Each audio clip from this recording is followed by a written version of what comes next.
The Rickey Smiley Morning Show. It's the front page news. It's what's trending now. On the phone, we have two gentlemen we can always count on. And the George Floyd family has definitely counted on them during this journey to justice. Help me welcome civil rights attorney Benjamin Crump and the one and only Reverend Al Sharpton. We got them both on this morning. Hey, good morning, Reverend Al and Ben. Good morning. Good morning. Hey, Reverend Al, this question is for you. George Floyd's brother says that after 330 days, they can finally breathe again. What is it like in the courtroom with the family as the verdict was being read? Well, because of COVID, only Philonise Floyd, one member of the family, could be in the courtroom. The rest of the brothers and cousins and the daughter were all with us at a hotel nearby watching it live.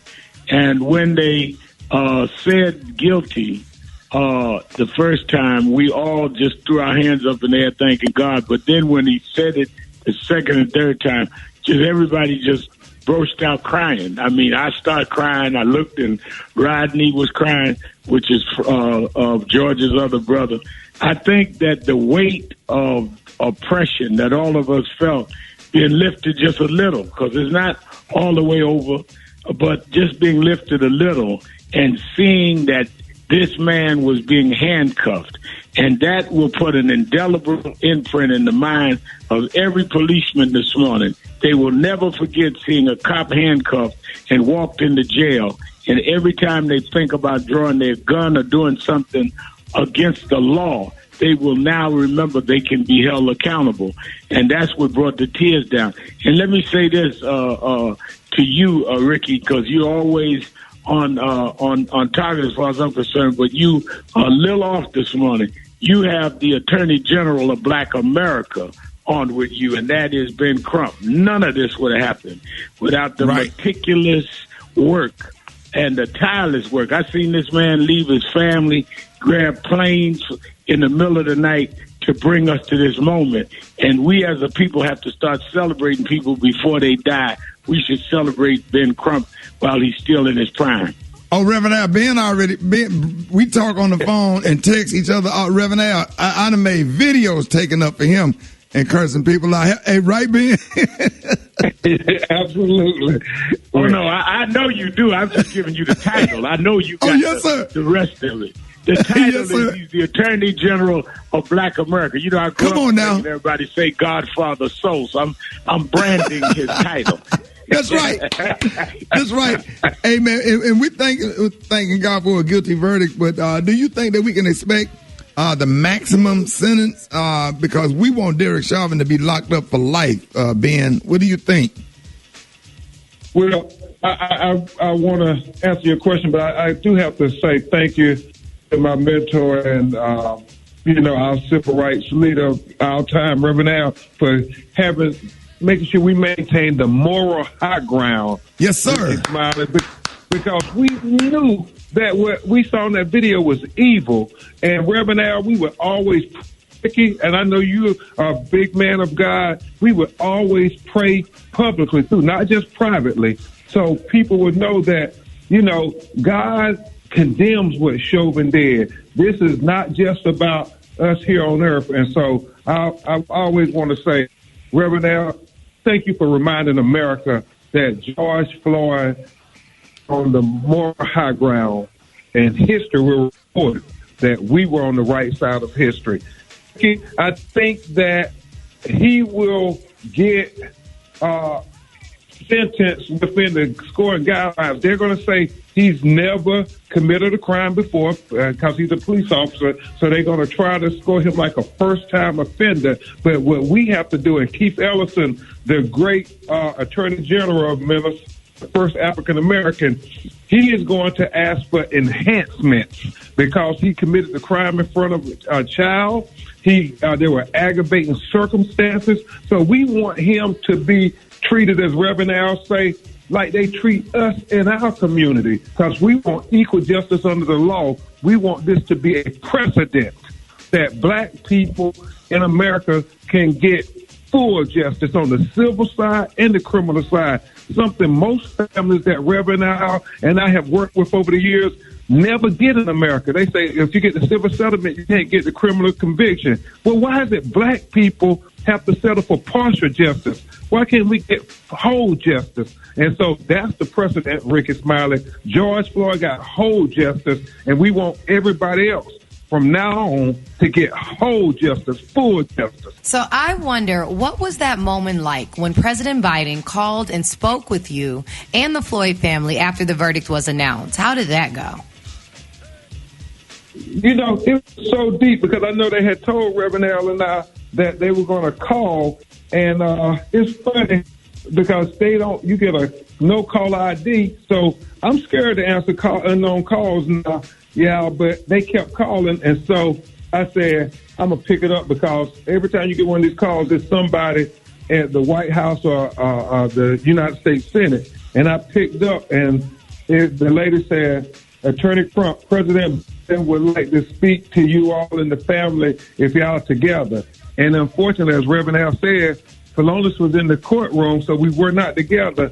So the president called 4 times, y'all, trying to talk to the family. And I thought that was profound that you would have the leader of the free world calling, trying to say, you know, I lost family members too. I understand what it's like to lose a family member, but y'all had to watch it over and over again. And he just wanted you all to know that me and Dr. Jill Biden was praying for you all. Hey, now, listen, Reverend Al, either one of y'all can answer this question. The case in Columbus, Ohio, we all know that more needs to be done to change the system. What do we need to do to get the George Floyd Justice, in Policing Act passed? The young lady that was killed, her name is Ma'Khia Bryant. She was shot in the chest 4 times by a police officer in Columbus, Ohio, and it's just so much going on.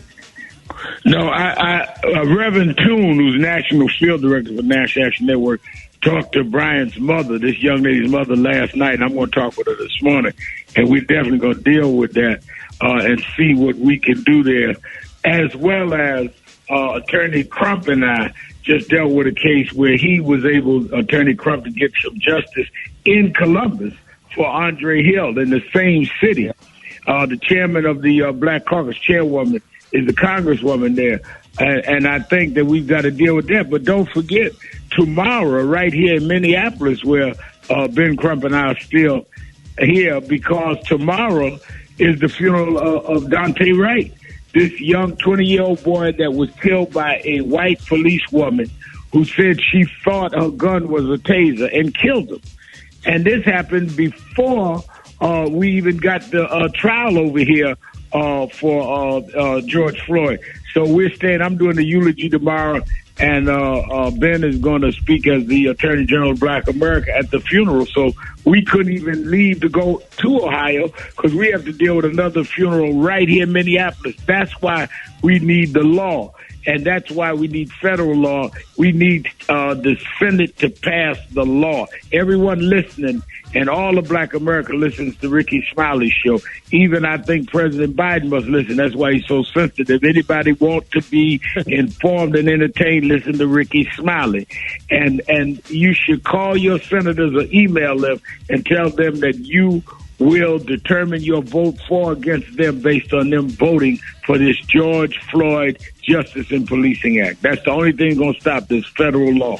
So now let's not forget, this is a lot going on, but the other officers that were involved in this case with Derrick Chauvin, what's happening with their cases? Yeah. And I just wanted to announce that Philonise Floyd, Little Al, has just come into the room, so he's with us. Rickey Smiley. Say hi to Rickey Smiley Nation, Philonise. How y'all doing out there? Hey, good morning, man. Sorry for your loss, man, and we're excited about the verdict as well. Hey, man. To me, this is victorious. I'm thinking about the accountability that these officers, they have to be held at a high standard now. It's not justice for us, and we think so much about I'll never get my brother back. They can be erased and they can be brought back. This wasn't a mistake. This was 9 minutes and 29 seconds. Yeah. What about Philonise, what about the other officers? What do y'all between you and Ben? Do anybody know the charges and when did they trial? Where we at with the officers that?